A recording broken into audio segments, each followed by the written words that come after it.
you guys watch the Oscars? Oh, of course. We didn't watch it. Not. What do you guys think about Black Panther winning 3 Nice. Academy Awards? It's really awesome. Well deserved. So I think in the respective areas. What Yeah. were they? Oh, score, costume, and set. Production design? Yeah. production. Which is true. Which makes sense. They had to build a world. Yep. They had to build what the people were wearing in this world. Yeah, it's pretty interesting. And they had to build the sound. Yeah. They literally built the sound from the They ground built up. sound. They created a whole new sound. Yeah. Oh, Randy, you were going to say something? I was reading all this Oh, hate for Is it controversial? Oh, okay, no. Yeah, it's weird. Like, they talked about how if you take away like all the fan base and everything, do you really consider Black Panther an actual masterpiece? I So don't think it deserved to win Best Picture, but where it was nominated and where it won, I think it was actually I was okay with it. I think there's always been this weird correlation between the most popular movies and the Academy Awards. Mm-hmm. Even back in the day, like Gone with the Wind was a good movie. Never mind, I should have been there. But, you know, if you look back at the most popular, most watched movies The wind never left. of their time, they were also in the running for and the Oscars all the time. A movie like this, like where it won again, like costume design and stuff like that, it competes against the other movies this Yeah. year. So if there was nothing like crazy like Yeah. Black Panther where you had to build this universe, then you know you can kind of it's like you know like when Suicide Squad won, like everyone was flipped out because of Star Trek, and you're like, yeah, those like obviously you can tell where people could make their point for Star Trek, but at the same time where something like this, like again, if it won Best Picture, I would have been with them. I would have been pissed off. Yeah. that because to me it doesn't deserve Best I think Picture. for sure. I think it deserved it more than Green Book. Welcome to Countdown to Infinity, an Avengers podcast. Oh boy, 2 more months until Endgame. Avengers Endgame. 2 more months, guys. So close, so close. This podcast we watched in our first season. We watched every single Marvel movie, starting with Iron Man up to Infinity War. Go listen to our first season if you want to hear all that. This season, we're talking about every single major superhero individually. This week, we're talking about Ant-Man. So The Wasp. And the Wasp, of And the course, and everyone, and other insects, praying mantises, cockroaches. What about Snow Spider-Man here. Yeah, The spiders. snows, Yeah. My name's Emmanuel. tarantulas? Count? Andrew. Hey, I'm John. And I'm Randy. Who's that, you might ask? Well, we're not going to tell He's you. Randy though. Yeah. Same Ran- joke, huh? Randy, give us 2 weeks. if you were like auditioning for a soap opera, tell us a little bit more about yourself. Well, I'm a fun guy. Oh God, I hate that. You ever realize how like in dating apps they say things like "I like to have fun," No one. Or- I don't think you really caught the real joke in there. or if they're like "I love to laugh," and you're like, "Duh!" Like who the fuck doesn't like to laugh? Or I like, mean- "Oh, I love traveling." Well, yes, everyone loves to travel. It was a Kawhi joke. Oh, Ooh, shots fired. Shots Open fired. invite, Kawhi Leonard. Kawhi is like half of our listens, so. Okay. There he goes. Randy's from a podcast called The Sitting Room. It's an improv comedy podcast. Randy, what do you think if you You're were from like that podcast too. if you were like auditioning for a soap opera, what would you say about the podcast? Well, the Sitting Room podcast or Yeah. Countdown to Infinity? The Sitting Room. Oh, And you know what? I Yeah, wouldn't about say- ours too. I wanna wouldn't see say. it. Wait, same I wouldn't answer. see I you. wouldn't say anything. I would improv it. Okay. All Boom, right. tisk. Randy, you were on the last season of Countdown to Infinity. It was. Do you remember what your person was? You're like, how did that go? How did it go? I was drunk most of the time. Tell us if it was a mistake or not. You did You do told me, one. yeah. Did you do Ant-Man? I did that, man. Wow, back Oh, really? for Ant. Yeah. Wow, that's awesome. Back for some more. Call him the Exterminator. Yep, trying to kill this off. He's trying to kill. Ugh. He had an ant problem. That's Yeah. what you. This week we're talking about Ant-Man I'm allergic to ants. and the the Wasp. Wasp. And as previously noted in season 1, Andrew is deathly allergic to both or just to one? To just one. Oh, we could. Really? No, maybe. So, Yeah. I think my dad might be allergic to wasps, so he could have passed that down maybe. You But- really don't know until... Yeah, because I try not to get bit by these things. Oh, mean, I'm when I only- go outside, you don't wanna I test actively it? avoid these. I'm always sticking my fingers into wasp nests. Yeah. I'm always fingering nests. Yeah. weird. And ant holes. I'm not definitely allergic to ants, but I am allergic to them. Oh. Well, guys, we're going to play a game now called Who's More Allergic? John, whip out that ant. We have a single ant on the table. It's running away from all of And, us. oh, it's coming to me. It's coming to me. Turns out he's definitely allergic. Did you guys ever have an ant farm growing up? What? alien ant farm, No? maybe. Oh, Annie, are you and you okay? okay? Annie, are you okay? No one had an ant farm? I'm allergic. You. Yeah, we just. Why would I are farm listening like to us? like yeah like let me just farm hazardous chemicals in my room. I Let me had- just farm guns. I had an ant farm, and this may seem serial killy, so maybe I shouldn't say it. Oh, well, You're you like can't go back now. magnifying glass. They gave me 50 ants, and they're big ol' ants. And the ant farm is Big ol' basically big like ol' a, ants. it's like a super thin aquarium looking thing. I don't know what an ant farm is. Oh, hold on. Because I don't have one. Andrew, let me show you a picture. It's like hold on, It's let me- clear. It's made out of plexiglass, So you- baby. Andrew, you okay? Yeah. He's already getting hives. I'm already swelling up. So I basically tortured these ants.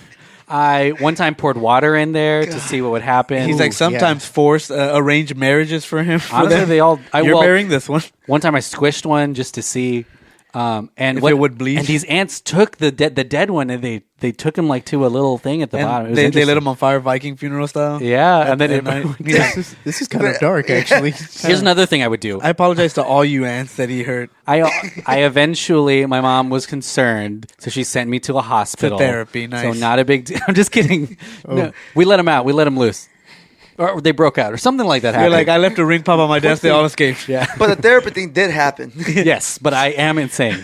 Clinically, I was going to say critically insane. Now I live. You're like, now I live with millions of them. yeah. Quickly and I'm scientifically. insane. Anyways, guys, let us know how you guys tortured animals when you were young. Go to Jesus Christ. @DelphinPod. Just kidding. Don't do that. But if you have an ant farm, let us know. I'm Wow, very we're seeing interested. a lot of people. A lot of emails coming in right now live. Oh, wow. Jesus. Ant-Man. John Andrew, Ant-Man, what's his deal? When was he created? Who made him? What was the office of the person that made him? What did it look like? What I think it's did the the drapes in the First office look issue like? is Tales to Astonish number 27. Holy- guys, that's the first. Andrew did not have any like computer. That was off the dome. But that's kind of like a almost like a cameo though, because he wasn't the real Ant-Man till like his second 35 appearance. till Yeah, till- Tales to Astonish number 35. yeah. In this one, in the first one, it was a guy who can shrink things, and he wanted to like revolutionize travel. Was he always named Ant-Man? Yeah, but was it's Hank Pym. Yeah, Yeah. yeah. William. It's not the Scott Lang that it's in the MCU version. Do you? So I feel like I've seen a lot of superheroes that were, well, I mean, I'm sure John's reading it right now, but I feel like a lot of superheroes were inspired off of animals at some point, and for sure. because they were just like, well, what's a thing? The Vulture, Yeah. Black Panther, Boom. Ant-Man, Spider-Man. Spider-Man. Yeah, exactly. You get the Rhino. You have Moose Man. Scorpion, Catman, Moose Man. Batman. Fat Man. Catwoman. Catman. You're like Fat Man, Kevin Smith. Shatman. Yeah, Kevin William Smith. Shatner. Shatner. Oh, the Shatman. Yeah, William the Shatner, the Shatman. Shatman. But yeah, so yeah. So Yeah, the Scat Man. Ant-Man was created by Scat- Stan Lee, Jack Kirby, and Larry Lieber.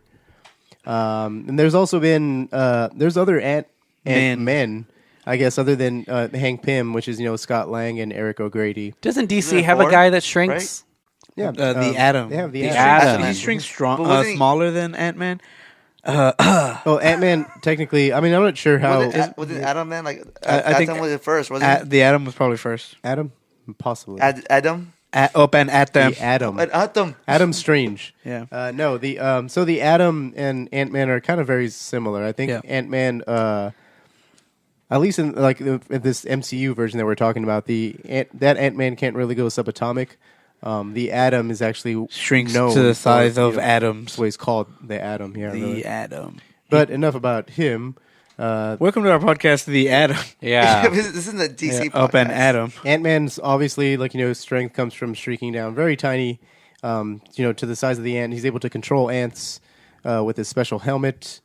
He has the in strength of Human man, a He regular has sized stre- man. He has basically he's superhuman because he can really kind of hit people with very small with very strong force.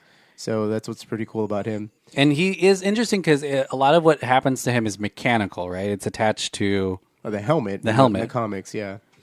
Because it runs the pim particle. Like it lets The him pim survive particle, the yeah. pim particles. Yeah. and yeah, so he does have a lot of very interesting adventures. I mean, I watched Honey, I Shrunk the Kids like 50 times. There when I is was a giant kid. ant in there, and they. Yeah. I love how they make camp next to a giant cigarette, Ugh. and they're like, "Oh, no secondhand smoke."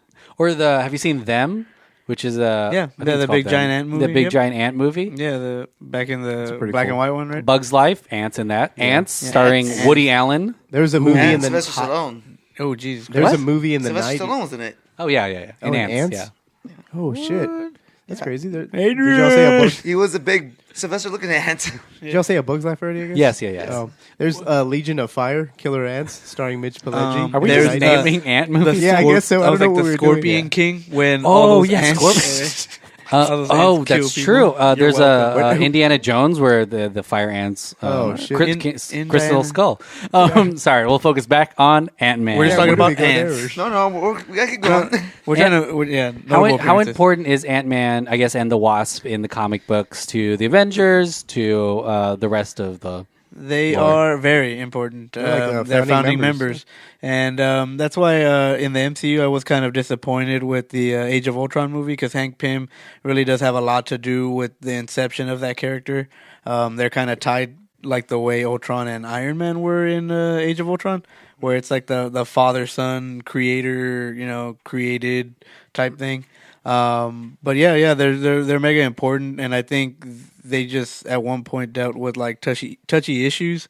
That's true, because we talked about this the first podcast. We talked about the domestic violence and just the crazy stuff. I mean, and I think back in the day it was, more adults reading these because, a lot of these were, again, a lot of superheroes were created out of the propaganda, Yeah, and and then Marvel like was Cold War, I focusing guess? a lot of what their books were for like adults, while Yeah, DC yeah. was still kind of focusing on Yeah. little baby kids. So yeah, they dealt with a lot of again adult issues, and I think that's why they kind of tried to shy away from a lot of these, in today's time. But I think they do a good job, especially by casting like someone like Paul Rudd, where like that's like the furthest thing from your mind when you see him. Yeah, he's fun. Yeah, he's almost like the second He's coming a of like fun Robin ex-convict. Williams, almost. Do you guys think so?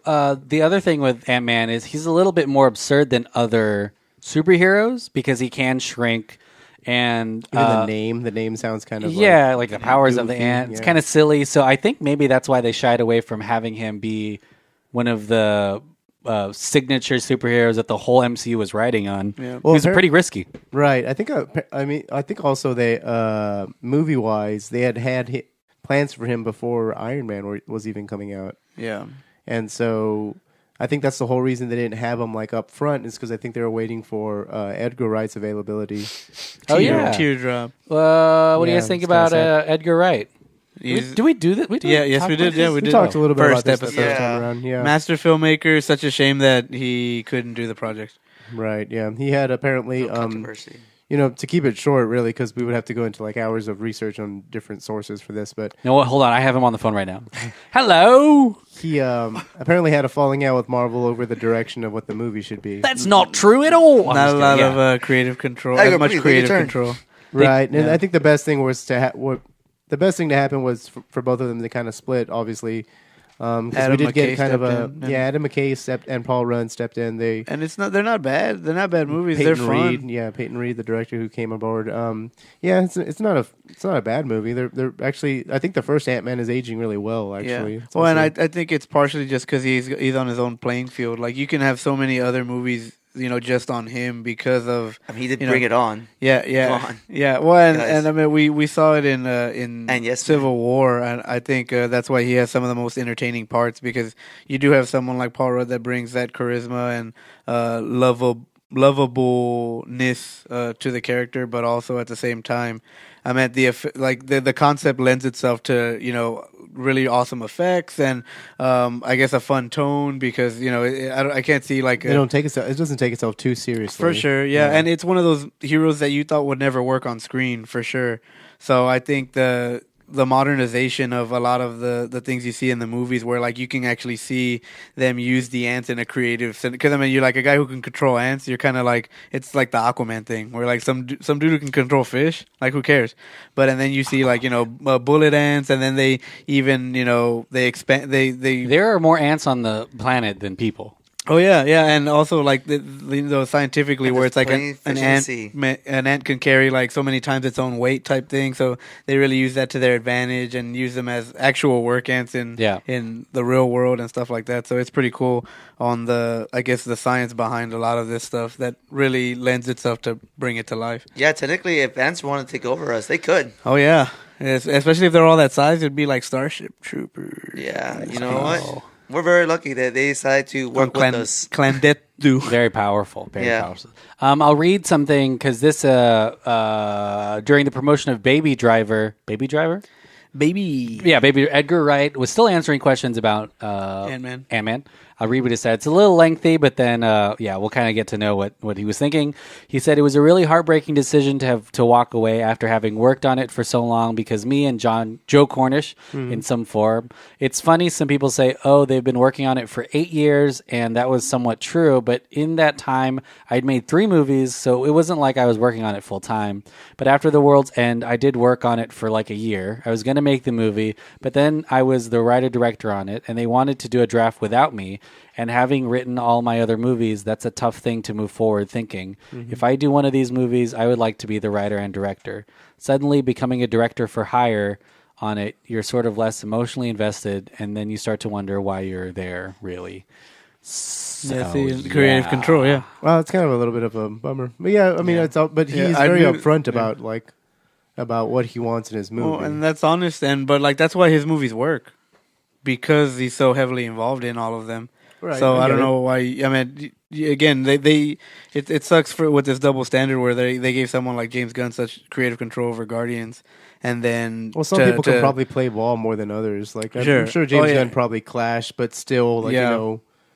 Not to say that James Gunn didn't, because those movies are 100% him. Well, and even in Infinity War, where it's like, hey, go rewrite this. Like, no one else is going to rewrite this stuff. Like, you're writing specifically for your characters, and they didn't have, anybody else do that or whatever. Right. So it's just sucks when, they bound people like Alan Taylor and Edgar Wright, where their movies should have been great. Mm-hmm. I don't have a problem with it. I'll rewrite especially anything. with their track records too. Yeah, exactly. Where like again, the Alan Taylor thing, where it's like Game of Thrones and Thor. That sounds like a match made in heaven. Yeah, and then suddenly it was a crap studio movie. And Edgar Wright said that one of the main reasons he wanted to do the Marvel movie is so he can get funding to make Baby Driver. And he still got to make it, so right, exactly. Yeah, one of the best car chase movies of all time. One of my favorite Kevin Spacey movies. Ooh. Nice. It all worked out for the best, though. Yeah, everything worked out. Enough about that. Let's talk about the Marvel Cinematic Universe character, Ant-Man. His character, you're right, is portrayed by Paul Rudd. That was correct. Good job. Thank you. But he is a fun, and I think what's crazy is we think about star power, we think about like Brad Pitt, we think about George Clooney, we think about Bradley Cooper. Yeah, and then we think about Brad Pitt again, just because, we need a good sandwich. You got to go back around. We need a Pitt sandwich. Ed Norton, you think about. Yeah, you think about. Let's just list them all. Yeah. But yeah, we think of male star power. And then it's funny because if you think about Paul Rudd, he, to me, is at a status where you already kind of get his vibe when he's cast in a movie. And you're like, oh, it's Paul Rudd. He's going to be pretty charismatic, pretty funny. He's going to have good timing. And so in my head, he's better than all of them. Better than Brad Pitt. I was definitely curious when they casted Paul Rudd as Ant-Man. Because like you said, you see all of his movies, which this is not a knock on Paul Rudd, but oh my god, shots fired! It's not shots fired. Think, man, he kind of plays the same character in like a lot of his movies. So I was very curious on how he was going to portray this role. Yeah, like Scott Lang. Yeah, and that's what sucks is that I was curious about that too. But imagine Paul Rudd in an Edgar Wright movie. I think Wright would have been crazy. Him, right? I think would have been insane. Was cast during the right days. You're talking like a match made in heaven of both of their crafts. I think everybody was kind of weirded out whenever they heard Paul Rudd. Obviously, I guess Randy's reaction there hit the nail on the head. And then when the movie came about, I mean, he nailed it. It's a pretty great. It's a pretty great role. But it's kind of, I don't want to say it's played tongue in cheek because it's not that goofy, but it does have like a less seriousness and a very very small scale, very small scale like stakes compared to any of the other Marvel movies up to that time. Yeah, and even since then, I think it was a very different I would say, like vibe movie. And Disney actually released right after it came out that it had the largest share of families and women of any Marvel superhero title that had premiered to date. So families were 28%. It's almost 1 out of every 3 people were there with a family. And then women was 32%, which is insane. Of course, that might break because of Captain Marvel. But Paul Rudd... Well, you get it with the Wasp in this one, too. Yeah, and Paul Rudd's presence, and I think the way they even marketed it as like a fun family-style film. Mm-hmm. When did this movie come out? Like, what was the Marvel movie that came out? The first one or the year second before this? No, so 2015. Oh, it was the same year as Avengers: Age of Ultron. Interesting. Yeah, because I was going to say, I think I remember this being so different than... It's like Ant-Man is a breather movie because the Ant-Man and the Wasp came out after Infinity War, which is also after another Avengers movie. Really, after really tough stuff. They do well, too, where it's like, man, like how can you top the Infinity War movies? Or like, why should I go see another Marvel movie? And you go and you really don't regret it. $500 million or something crazy. And because it is interesting to think of it as like a whole series of films. If you imagine them following up Infinity War with another like bummer movie.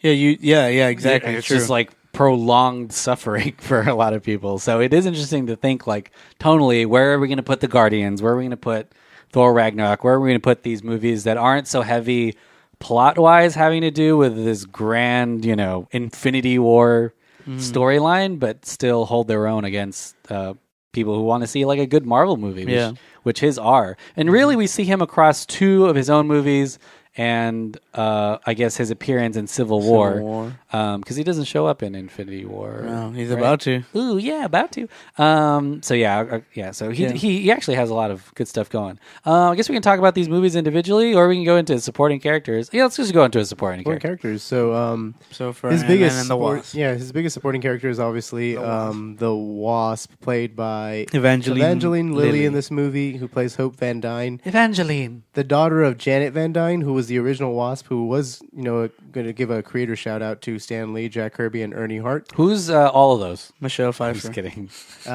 Michelle Pfeiffer plays Janet Van Dyne.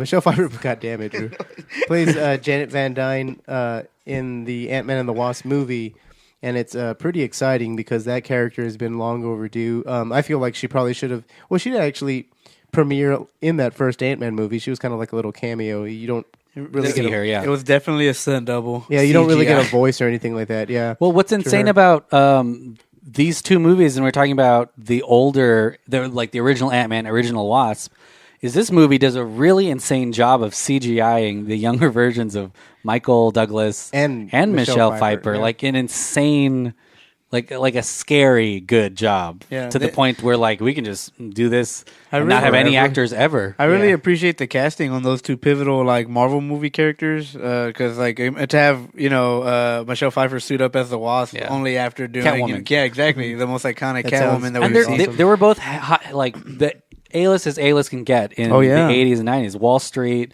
we're talking about Catwoman, it's insane. Like, so it's pretty awesome, man, especially, again, Douglas, where he could bring some of that fire that Hank Pym is notorious for, but at the same time be pretty lovable and funny. Yeah, match Scott Lang, which is Paul Rudd. Yeah, that so the Wasp is like obviously like a flying female version of Ant-Man. Yeah, that's pretty weird. A Wasp. I'm trying to see like a. We know what a Wasp is, John. She just shrinks. She has blasters and she shrinks. And a Wasp is but no stinger. Is a white Anglo-Saxon Protestant.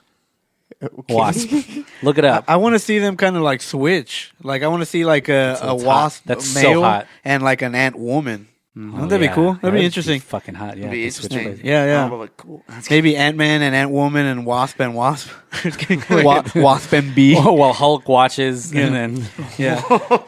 I think what's really cool about the Wasp is... Wait, does she have the same amount of power as Ant-Man, or is she has different? Bit more. A little bit more. It's she doesn't need the mirror the ant version. Flies them around. Yeah, she uses her actual wings attached to her as opposed to flying on ants. Does she control wasps? She has I don't. That would be terrifying. I know that she's known for her hand blasters, which this iconic. I'm also known for my hand blasters, ladies. God damn it! Oh jeez. This is a family podcast. You showed like the really cool blast, like in the comics and stuff, the little yellow blast, and in the Avengers cartoons, and they actually And those blasts do make an appearance in the Ant-Man and the Wasp movie, which was very exciting. Let's talk about Hank Pym. Hank Pym is another. Well, there's supporting cast. Yeah. Good. Yeah, That's what I was talking about. no. Yeah. Hank Pym. Yeah. Andrew, you want to take Hank Pym in this movie? Modified? No, I'm just kidding. Yeah, you get it played by Michael Douglas, who it's pretty awesome because that's one of the first shots you see, I think, in the first Ant-Man movie, right? They go back in time and... you see Peggy Carter. Yeah, it's a really cool... Really neat way to really establish the Marvel Universe subtly, so that way you don't have to address it for the rest of the movie. And then, obviously, they have the Falcon scene, which is pretty cool. But and it also shows this underlying thing that is the beginning of Shield and the beginning of all of this, the Hydra Shield stuff. Like when it started, because you end up finding out that dude was Hydra at the very end or whatever. So yeah, that's pretty cool, and how you get all the Marvel mythos in there. And then you get to see how hot-headed Hank Pym is, and forgive me if I'm wrong, smart and badass. I'm wrong, but from that original group, he's the only one who's around because Peggy's gone. So is Mr. Stark. So he's still around. Isn't that crazy? Yeah. He was there when it started.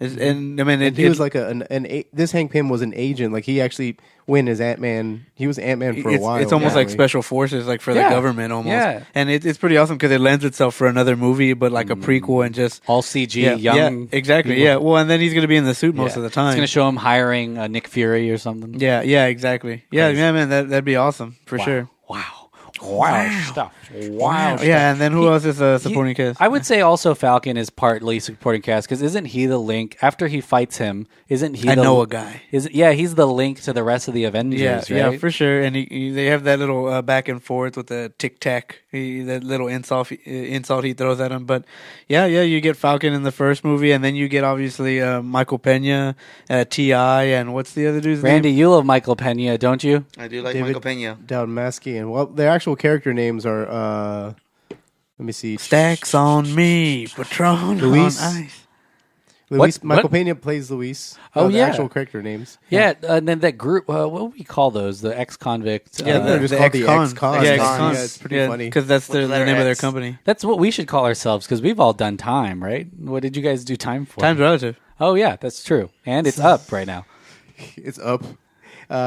T.I. plays Dave, who's a member of another member of the ex-cons. Yep. And David Dalmasky. They're all good actors. Plays Kurt. All those guys are He's good from The Dark Knight. Oh, yeah. He plays that... that schizophrenic guy. Yeah. What? Yeah, whoa. I'm glad this is a video podcast. So, yeah, and then we also have other characters, played by Bobby Lee. Bobby Knievel. Oops. Bobby Knievel as Paxton, who is the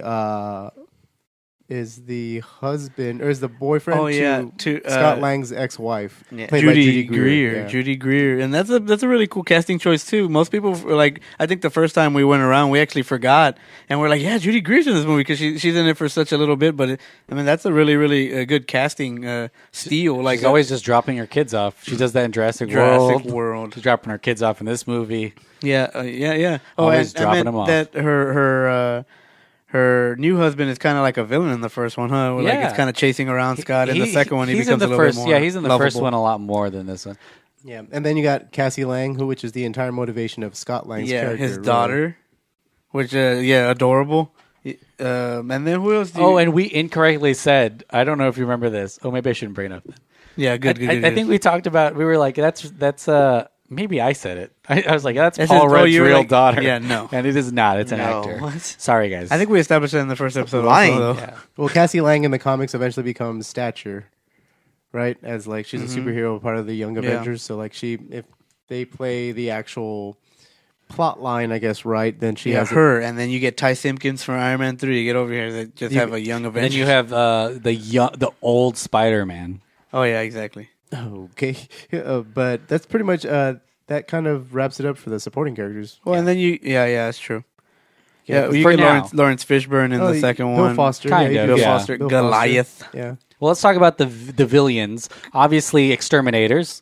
Number one with a bullet. Yeah, big shoes, magnifying glasses as Raid. Lead murdering. I think Raid's like the main villain. Oh my gosh, we forgot about anteaters.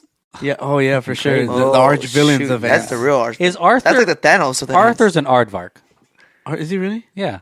I don't know. Yeah. He didn't look like an Arthur. Like PBS. Arthur? Yeah, PBS Arthur. I know, you know. What a wonderful Like, you're just time saying, like, a today. name, Just like, my just friend, like, yeah. What a your wonderful friend Arthur. time today. DW. Does he do that? Is that Yeah, that? that's this part. All right, cool. We'll go back to the Arthur I know. podcast. Guys, Buster Bunny was looking hot yesterday on that episode. Whoa. You know, he fucks like a rabbit. Probably Nice. because he is one. What? What? So in the first movie, his villain is you have Darren Cross as The Yellow Jacket. Yeah. Kind of sort of Hydra, fueled by Hydra, almost like Hydra in the background. yeah, he was selling it to Hydra. Like, Yeah. Yeah.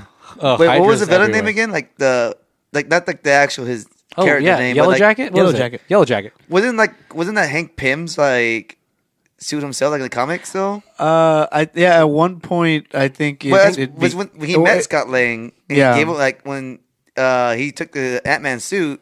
They started assisting each other, but he had the Yellow Jacket himself, Hank Pym. Yeah, Yeah. and I think a lot of those are just run by Hank Pym who has a wears lot the of suits.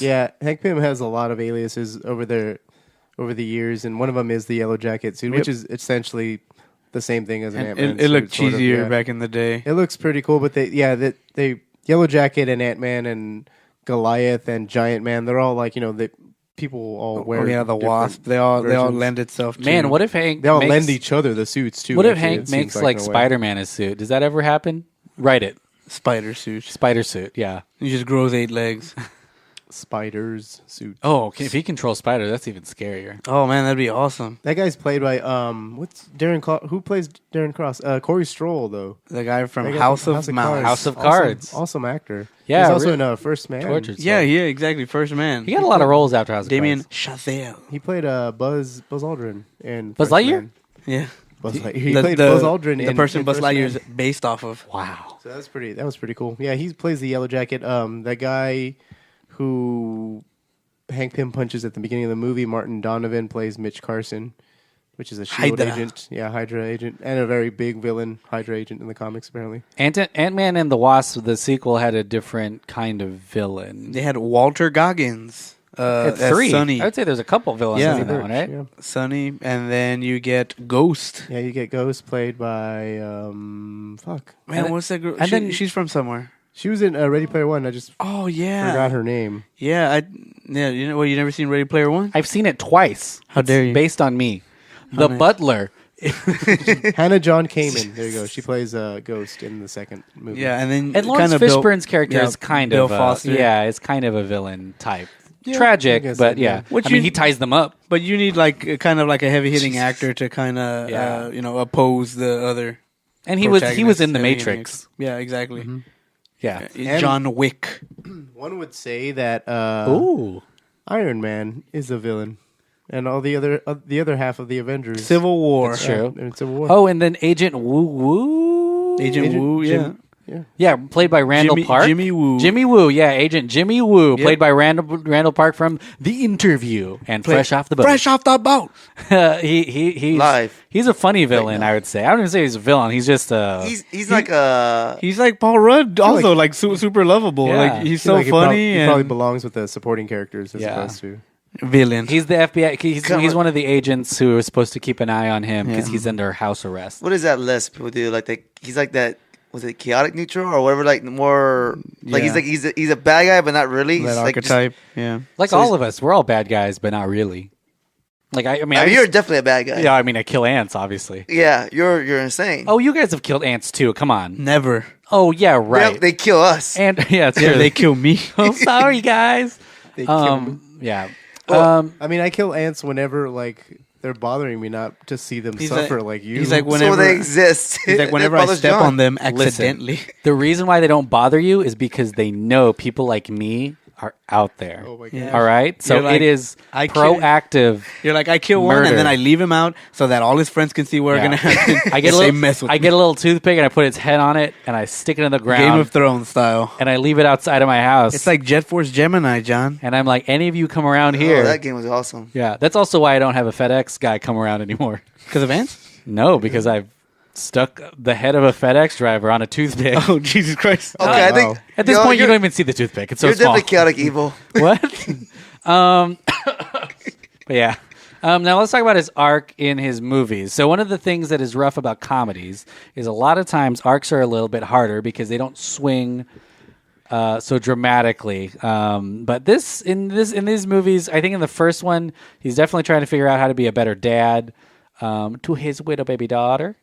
What do you think the second one's about? Like the Ant-Man and the Wasp. What do you think the conflict is for him? Other than, I mean, there's obviously the daughter thing again.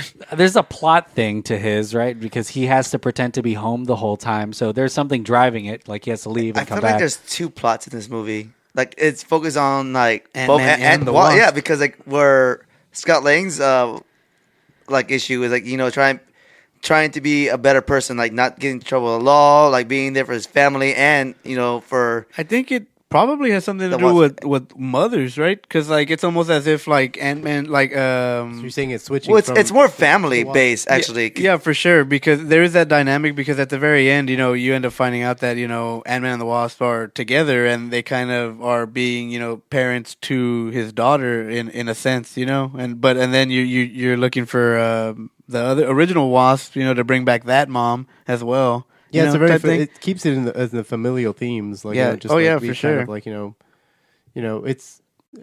I guess it's about finding a family, sort of in a way. Yeah, a little bit, and I think Ant-Man and the Wasp really swings a little bit more towards the Wasp, which makes sense because it's she's getting her debut movie and stuff like that, or So whereas the first one you really got to focus on Scott Lang, and I think that's partially what Emmanuel said, where it's like it kind of lends itself to do a lot of people repeat things in their second go around on certain things. So yeah, I think adding the Wasp really gave it a really cool dynamic. I think we said this in the first episode we did, or the actual episode, but I think for me, Wasp was more of the main character of this film than.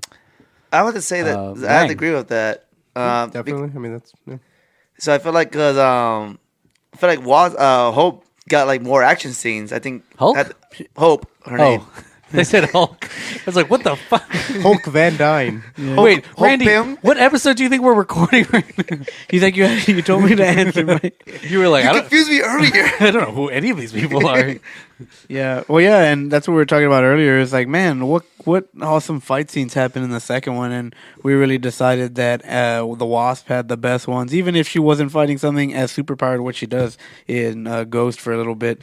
But her fight with a lot of the henchmen is just amazing. Like when anytime she's on the road or like traveling from car to car. I think it's because we were trying to figure out if we had any cool Ant-Man scenes from the second movie, and we were like, no, there's really a lot of cool Wasp scenes. Yeah, for sure. Not saying we didn't think that Ant-Man had some cool spots. Not but really. Yeah, I mean, he had some, but definitely he had one. I don't remember. Giant There was Man two. one. That was it. Like I feel like Even then, but we had seen that already, so to me, I wasn't like, oh, cool. He was pretty damn huge in this one, though. Yeah, for sure. Was he bigger in the second time? I mean, because he helped fight Ghost at some point, but even then, I don't know.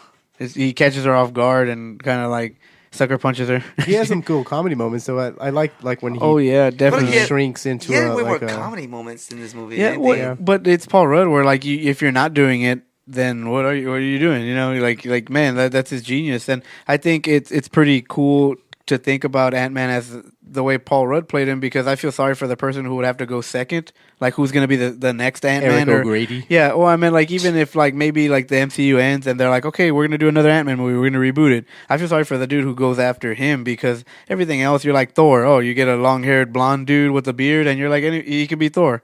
But the kind of charisma that Paul Rudd brings, both as writer and actor, it's just very, very unique. They had more freedom to do technically non-Edgar Wright-ish stuff this time around, though, because this script was wholly original in this case, I guess, because the original Ant-Man movie was based off of a screenplay by Edgar Wright. Yeah, all the beats were there for his. And I think it was a really big test to really find out if it can hold its own. But I think it totally did. Yeah, for sure. Like I don't think it failed. So that's really, really cool. I think one of the really cool things about Ant-Man and the Wasp is they leaned in really hard with the size disparities a lot, and we started to see them bring objects with them that they could shrink and make bigger. Oh, this time around? Out Yeah. of context Well, of where they are. yeah, Like and- they have like a case with cars. He's throwing things that he's got next to him. shrinking buildings and stuff Yeah. like that. Where Oh, like yeah, man, whole buildings, shrinking yeah, whole buildings. it's really cool because Yeah. again, like you could you imagine if there was like an ant farm and then he was like, oh, I'm saving all the endangered species or something, and you're like, wow, like that's really really awesome and that's really Andrew, cool. that's not what you do with ant farms. Let me tell you what you do with ant I farms. know. You No.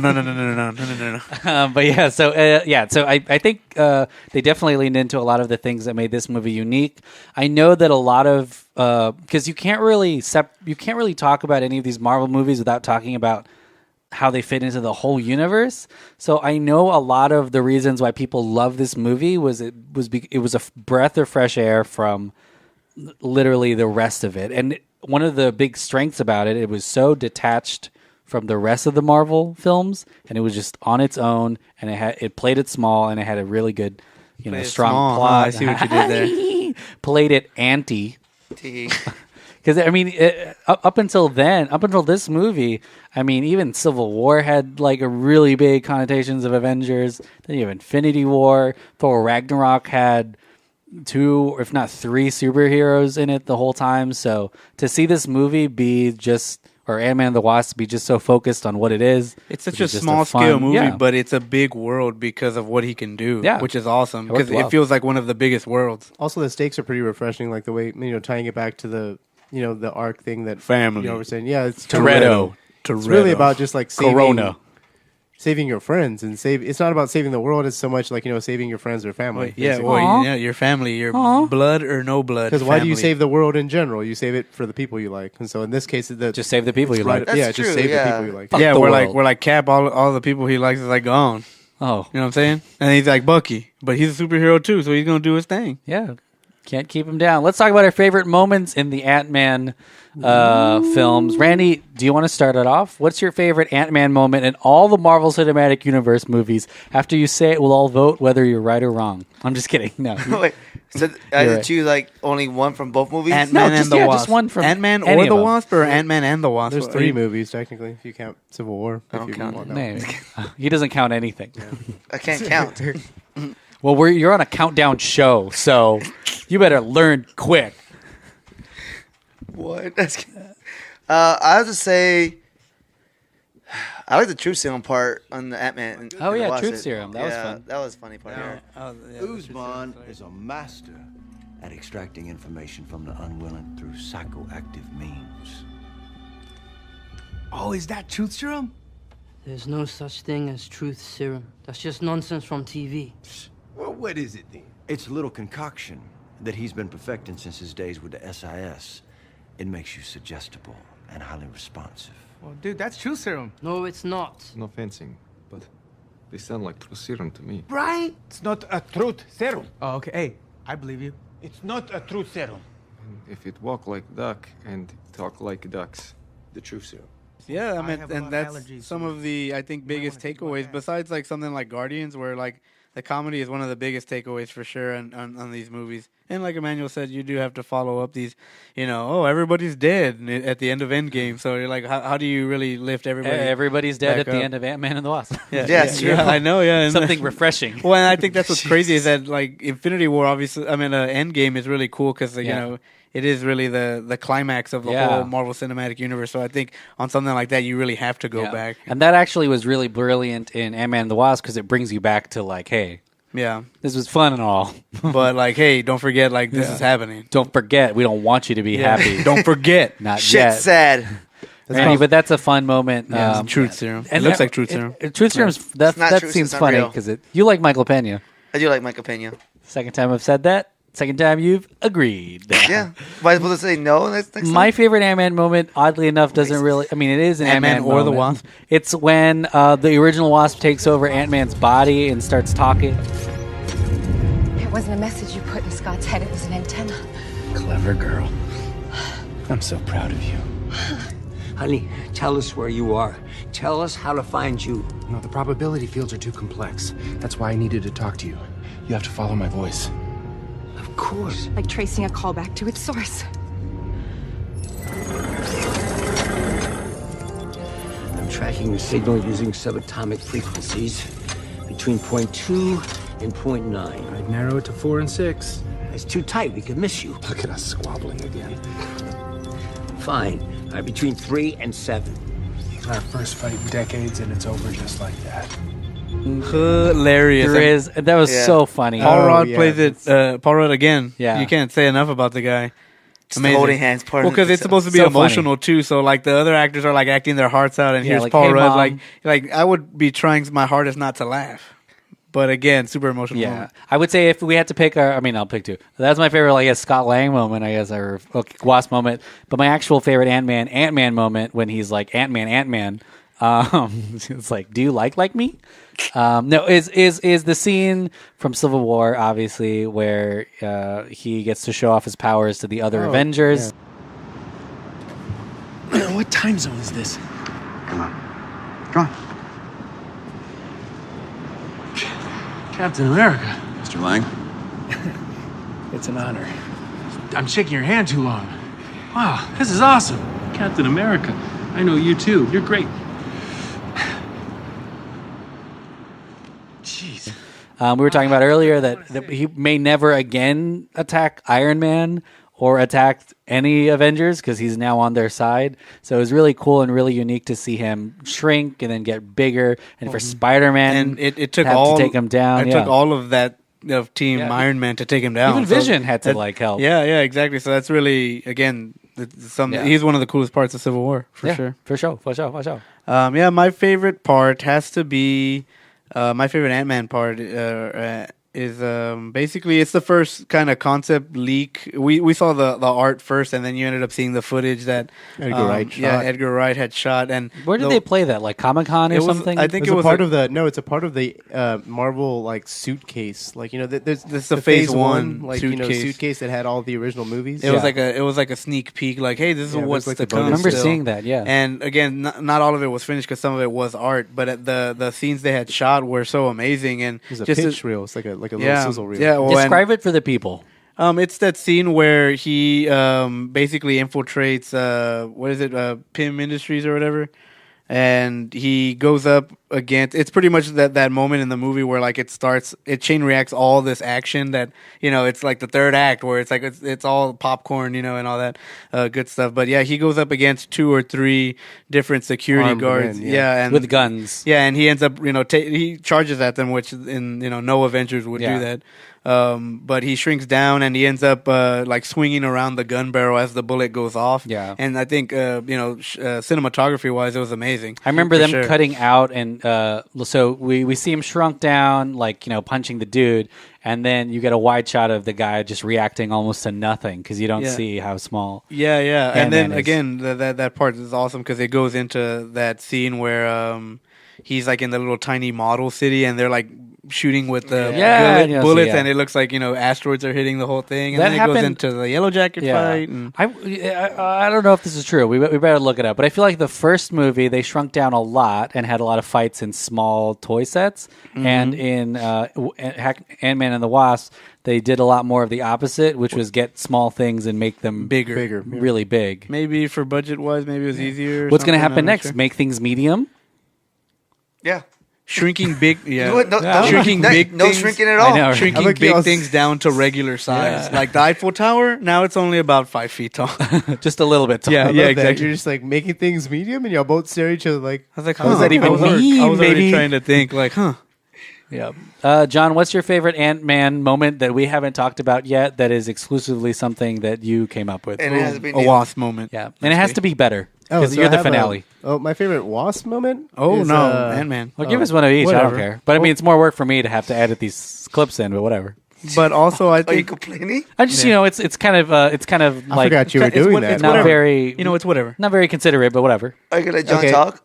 So the Ant-Man moment that I'm choosing is it's a very brief, literal, like... It's a part of the sequence where he's like kind of shutting down the server room in the first Ant-Man movie. Oh yeah, he's working with all the ants where like they did the raft through the sewage system. Arriving at second position. All right, top speed, Anthony. Let's go.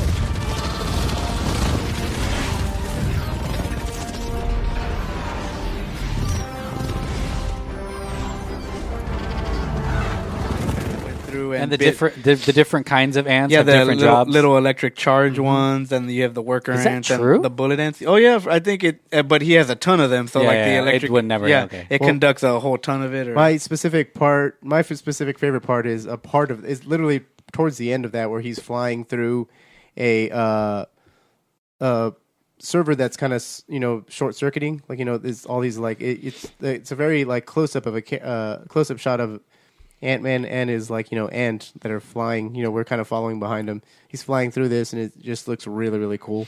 Like he's flying through blue and orange because things are on fire and the servers are blue. Yeah, in IMAX 3D, it was one of the most visually stunning sequences. It looks like ever that, in the Marvel Wow, Cinematic. you guys have money for that? You guys have money for IMAX? It's like a roller coaster ride, literally. Like the shot is. It looks like it's pretty Space awesome. Mountain. As for the Wasp scene, I love that kitchen fight when she first appears. Yeah, oh yeah, It's for just sure. Where really she's awesome. dodging like the knives, and then she like blows up the salt shaker. It's amazing. Yeah, that's and I funny. think that's why none of us wanted to pick any wasp scene because she only has one or two. Yeah. Because she was just introduced, so hopefully she gets a whole bunch of badass scenes in this new one. I mean, I don't know. Like, I think the one with her and Michael Pena driving the car chase is pretty badass too. That's a good one. That was really cool. Yeah. Just like how she uses like one of the cars is to go underneath and then blow it up. Well, and then like Not in the blow up, first but- one, she does have that little like flashback, 5-minute scene when they're trying to take down the missile. And There's also one where she's fighting Ghost in the van. Where Yeah. she's kind of like they're jumping in and out of the van. That one's pretty cool. Yeah, for sure. So, guys, let us know what your favorite Ant-Man moments are if we haven't already said it. Can be ours. Yeah, Or can be ours. Wasp Or scenes. Wasp. Or if you just like the ones we talked about, tell us what you liked about them. But yeah, Ant-Man or Wasp, go to @DelphinPod on all social media. You'll see a post there. Let us know, and we may talk about it on our listener mail episode. We will, because Maybe. that's another episode that we got to might. put out, baby. We may not say all of them, but we will say some of them. We'll see. No guarantees. It's interesting that we brought up Ant-Man and the Wasp and even the older ones, because now we're going to talk about the future of Ant-Man. So obviously there's going to be a scene in Infinity War where every superhero's fighting somebody. Thanos. Sorry, a scene in Endgame. What do you guys think the scene? What do you think Ant-Man and the Wasp can do in that fight? And or will Michelle Pfeiffer do something, because she's also a god? Yeah, Isn't kinda, she, or sort of, yeah, something? for sure. At the end of this Yeah. movie, She has like powers. she can heal people and shit. Obviously, I don't think Michael Douglas can do anything. I'm just kidding. No. That'd be cool He to can- see he him can get shrink in a building. But Michelle Pfeiffer might be more powerful than Ant-Man and the Wasp. Yeah. Well, and then in a like fight against Thanos. it would be even easier. Like Michael Douglas can bring his car like little case and then just Yeah. start throwing them and unshrinking them at Thanos. Yeah. So like it could get like crazy. But And then Ant-Man could just sneak up on that dude. well, no, Right? I'm trying to see Giant Man versus Thanos. Yeah, I think Giant Man will be fighting Thanos like from a giant version, not Yeah. so much of the ant Because one. then Thanos is just gonna use the reality gem to like shrink him back down, or like I can see that. or expand himself, or I don't know. Meanwhile, like a million other people are attacking him at the same Right. time. Well, Well, Wasp can be like going from like the small end and then trying to blast him. she like, you know, goes with the in thing. his ear and then just becomes regular size. Can Boom. the Wasp dead. Giant Man up? That'd be cool I if don't I think saw she it. can. So Maybe. you think like now because like they both know how to kind of shrink themselves to like that real what was it called again? It's super small, Subatomic. subatomic. Yeah, they can use that kind of mimic as a gauntlet. I don't know. I don't know. I mean, Possibly. I feel He'd probably like take the gauntlet off if he's like that big. You just like shove it up or something like that. shove it up. Shove it up where, Manny? Yeah. Just anywhere. Do ants have butts? That's They gotta. Oh, I thought you were. I thought it was that's like what- Thanos. I thought they were going to do that to Thanos. Like you just Oh, Giant Man. oh just, yeah. Sure. just That's bully true. They can Thanos. just send a bunch of ants. Swim up his butt and then expand it to Giant Man. Oh, Ant-Man jeez. has like millions of ants he can blow up and then not true. blow up, but make larger Millions and of just attack like a Chitauri army if he wanted to. Yeah, would be that crazy. would be really cool. There's a whole If lot that's going where they on. got their army. It was like I mean, everybody from Wakanda and ants. don't Let's you go. feel like there needs to be another? This is kind of not Ant-Man, but don't you feel like there needs to be another army in Endgame that the Avengers can fight? Because yeah. it's tough with one person, It's and I gonna get be it. the Chitauri. Oh, Unless they're going to actually like do a different army. Well, yeah, because he snapped everyone in half. Like, so I don't even understand Snap how his many. finger. he They're has. like, there's half the army. What the doesn't he have, fuck? but doesn't he have an army like You from his fucked planet? up. Well, I he's thought- thinking. Delphin was He saying has like, he has an army. Yeah. right, but there needs to be like just to More. keep something new. Yeah, I there's guess gonna be like more. I guess No. notable character. from But, this thing. but John, you're right. It does have to be new because if we see the same, No, because what if it was people. a combination of the Chitauri, the Outriders, and Ultron bots. That's true. Ultron bots. That would be really cool. This is a question someone posed to me. Did half did half of all animals as well, right? Yeah, yeah. But does Plant the life? snapping count against like artificial intelligence or not? Because technically they don't have souls. But like if it's a ton of robots, like were they affected at all? Who knows? Like an arm, like a. But what? Yeah, because isn't the point like in snapping the fingers, getting rid of the things that are useless? Snap your fingers. I think it's just life, right? But Yeah, half of all life. So Even plants. artificial life. But who decides? Who's the arbiter of life? It's random. That's what he said. yeah, When does life begin? Conception?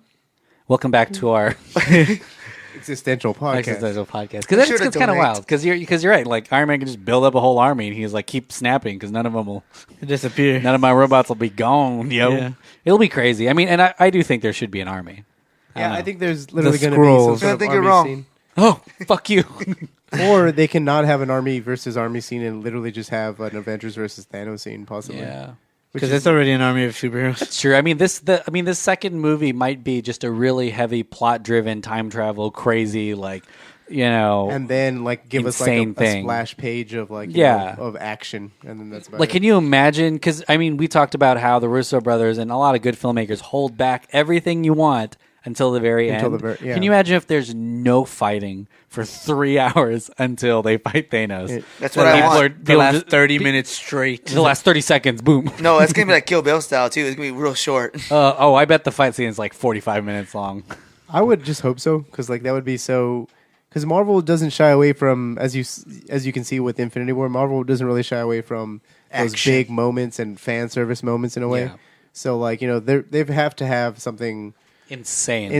and mind blowing. I mean, we're talking like team ups with Avengers you've never even heard of. Like they're gonna include it in one of the trailers, and it's gonna be a split second of a shot, and it's gonna be enough to sell you on it because it's gonna be so big. It's just gonna be a circle shot of like a million. So good. Avengers, just like, And then Superman will rise back from the dead, and he'll come back, and he'll bring the Justice League with him. Yeah. Like, True. In this case, yeah. It's gonna be wild. It's gonna be insane. Well, so what do you guys think happens to Ant-Man in the Endgame movies, guys? What do you think? I don't know. We see him stuck, right? He's stuck in this quantum realm. The quantum realm. Randy, we're just like, oh. It's like it's not out yet. I don't know. I haven't seen it. I think hopefully it's pretty interesting because I think Paul Rudd was he about 50-ish. Yeah. This is 40 was 10 years ago, so. But to be honest, the dude looks like a 30, like he looks like a 30-year-old. 40-year-old, not virgin. Yeah, so I think he can do it for at least a little bit more. I know he's close to his trilogy, which I think that's all you can 3, ask right? of somebody. Is to make a trilogy and a couple of Avengers movies, but I think for sure he should stick around. He's really, really cool, and again, there's a lot of stuff that you can still explore in his realm. He's or one of the universe. few Avengers that has a family, which is insane. Like, doesn't have this crazy fucked up relationship with a ton of people. Like, he has a child. He has, family. Like, he has an ex-wife with a husband. And Technically, that's his end game. I mean, as soon as I feel like, as soon as those people snap. are safe, or because, he's probably trying to get them back.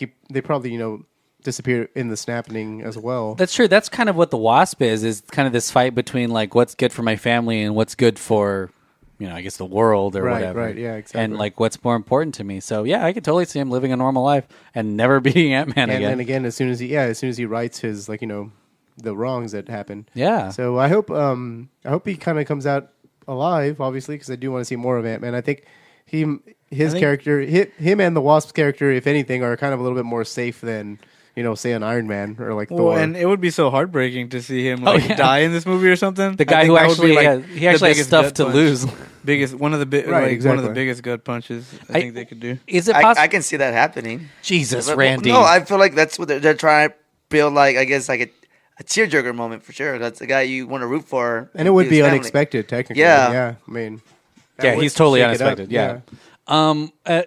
So this quantum realm, what's up with it? I'm just kidding. I feel like Michelle Pfeiffer also opens up this crazy world that could be the future of Ant-Man if they decided to make more movies. Right. Because it seems like they need to slowly start steering away from Earth because there's so many heroes. Now they said there's life in that quantum realm, so to see someone jump out of that and try to take over a bigger world would be crazy because he has access to infinite smaller worlds. I could totally imagine a whole movie that takes place in the quantum realm. like totally different. It'd Like be, Mad Max, It's Fury kind of like Road. doing something in the galaxy, like outside where you'd really have no rules with what aliens look like and stuff, yeah. but just all happening there, and then that's his world.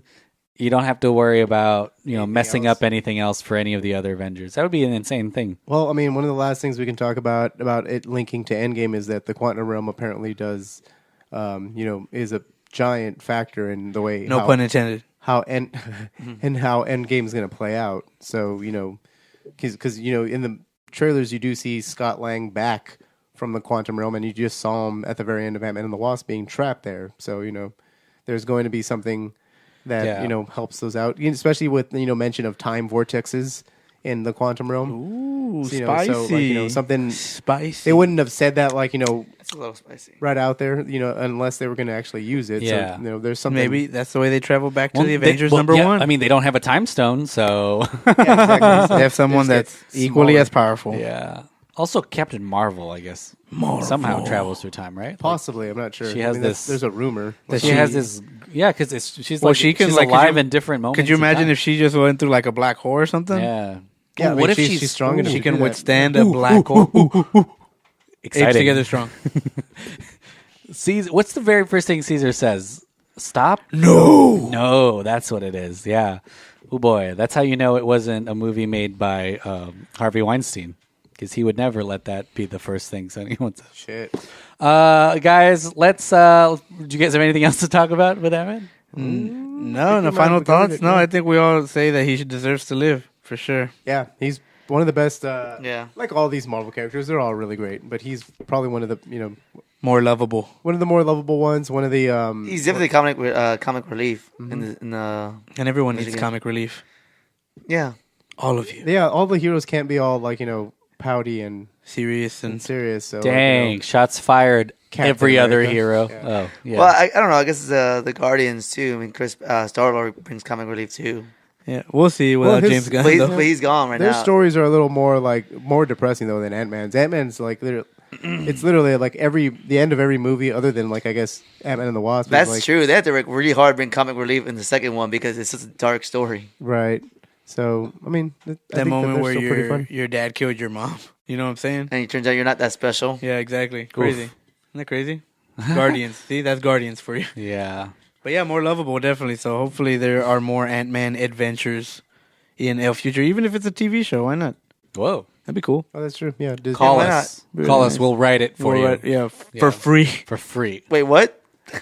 No, Andrew's allergic to ants. He knows everything about ants. Well, guys, thanks so much. Oh, what do you guys have to plug? Randy, what do you got to plug? I was going to call you baby. Baby. All right, whatever. I'll call you baby. What do you got to plug, baby?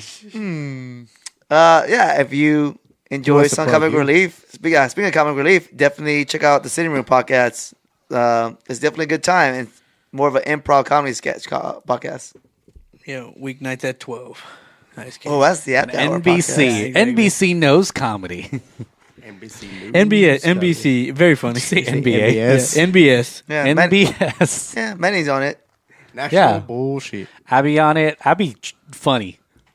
Yeah. Listen, what's the deal? What's going on? Guys, let's talk about the news. Whoa. Steven from the Sitting Room. Oh, yeah. Sorry, guys. You got to Wrong pay. show. We're about to get our episode hijacked right here. Oh, boy. Let's see what happens with that. Nice. John, what do you have to plug, buddy? Not much. Just listen to all the Delphin Pod shows, all of the Sticker Fred shows. You're going out of town. I am going out of town. Going to Atlanta, Georgia. Hotlanta. That's where they filmed a lot of the Avengers movies and a ton of Marvel movies. I'm actually hoping to see a tour. So if I get some pictures, I might swing them over to the Delphin What's Pod. that giant studio that they filmed Star Wars in London? Pinewood. He's not going to. He's going to Is that what it's Atlanta. called? Pinewood. Well, Pinewood Studios built in London, Georgia. Yes, you're right. Pinewood Studios built their only other humongous sound stages in Atlanta. In Atlanta, so it's actually crazy. I'm so excited to go. I really hope I need to probably look on that as soon as we stop recording here. I need to. You gotta go on a tour. Yeah, me and Randy went on a studio tour of what is it? Paramount. We had to see the stage where they filmed Citizen Kane, and guess what? None of it's there. It's like, where's Citizen Kane? It's just an empty space, a lot. Yeah, they just say, they filmed it here. Sure, yeah. They filmed it here. They had a cane there, but there's no cane in Citizen Kane. You're like, can you not taste it in the air? Cool. Oh yeah. Yeah. There it And is. guess what? It's all still there. They're still filming it. That's exciting. Bring back a peach for us. I will. Call me by your name. Am I right? Oh, you know what I'm talking about? Say my name. Bring us say my the name. fattest peach that you could find. But no one If you've ever- seen Call Me by Your Name, Have you guys seen know James what and the I'm Bring me Giant a Peach? single peach. Oh, a if you giant could. peach. James and the Giant Peach. Have you ever seen it? Big one. Bring one bigger. with more insects inside of it. Oh, what? Oh, Yeah, I want a fucking spider in there. Andrew, how's it going? How's it hanging? Low, I hope. You. Soldier Boy. Nice, thank you. My favorite song. Yeah, thanks so for the podcast. plugs. Yeah, if you liked Ant-Man, and I mean, there's 4 different iterations of Ant-Man. So even if you don't like the Scott Lang one that you are currently seeing, if you want to brush up on a little bit more of your history, so you know when your friends are talking about the movies, and you can kind of whip something out and kind of one up them for sure. Wait, are you talking about taking your penis out? Yes, Okay. and then telling them about the book. exactly, and then the book you can hit them with that knowledge for sure. But yeah, if you want to learn a little bit more about your favorite Ant-Man, then come by H&F and we can hook you up. Heroes and Fantasies, baby. And Andrew will be there. I will be there. Listen to all the Dolphin Pod shows. They're all super great. Follow us on @DolphinPod on social media. super duper great. Patreon.com/DolphinPod. We're selling shirts. You'll probably hear an ad about that before this. Yeah, don't So- forget the Captain We have Marvel cool stuff on hotline the Patreon thing. We're, page. we're Yeah. about to open up the hotline for Oh, yeah, your for reactions for Marvel, Captain baby. Marvel. I'm so excited for that movie. Oh yes, for sure. I rated it on Rotten Tomatoes Oh, they stopped it Speaking already. of- Get before it. I saw it. Yeah. I like to rate movies before I see them. They fixed it already. You I know. can't I'm do just, it. That's I'm awesome. just joking, y'all. Don't lie. See you guys. It's not funny. We'll see you at the movies. Thanks, Randy, for being on. Randy. you, Thank John. you so much, Randy. And I'll see you when you're sleeping. And I'll Same know time? when you're awake. Same time. Do you want me same to, bat channel. do you want me- same bat time. This is a Marvel podcast. True. Hey, Randy, don't Yeah. take a shower tonight. What's Oh, Jesus, gross.